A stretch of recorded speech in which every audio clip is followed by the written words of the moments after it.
যদি অবসর পাও একবার ঝিনাইদহে যেও। ঢাকা থেকে ১৬০ মাইল পশ্চিমে পদ্মা পেরুলে দৌলতদিয়া থেকে যোগের পিঠের মতো মসৃণ রাস্তায় স্রেফ ২ ঘন্টার বাস জার্নি।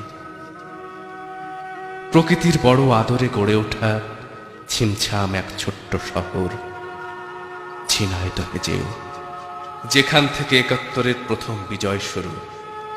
৫২-তে যে মাটিতে ভাষার দাবিতে উঠেছিল সরব স্লোগান।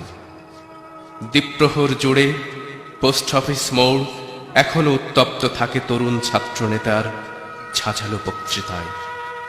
সেই ঝিনাইদহে যেও। যদি ঝিনাইদহে যাও দেখে এসো, কবছর আগের যুবতী নবগঙ্গা এখন অশীতিপর নবযুগ বৃদ্ধার মতো বড্ড অসহায়। পবহাটি নামের সেই গ্রাম থেকে আর কোনো কলাবতী বউ কলসি কাখে স্নান করতে আসে না তার বুকে।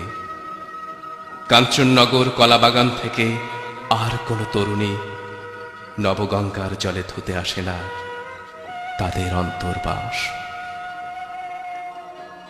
যদি অবসর পাও একবার ঝিনাইদহে যেও।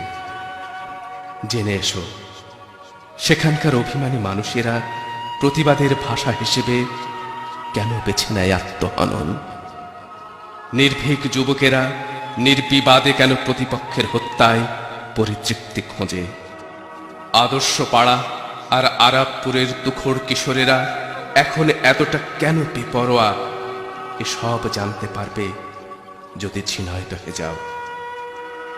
যদি অবসর পাও একবার ঝিনাইদহে যেও। সিপাহী হামিদুর রহমান, লালন শাহ, পাগলা কানাই, কবি গোলাম মুস্তফা থেকে আজকের জিল্লুর রহমান সিদ্দিকী পর্যন্ত সময়ের সব শ্রেষ্ঠ সন্তানের স্মৃতি স্থানুর মতো আঁকড়ে ধরে আছে যে মাটি, সেই ঝিনাইদহে যেও।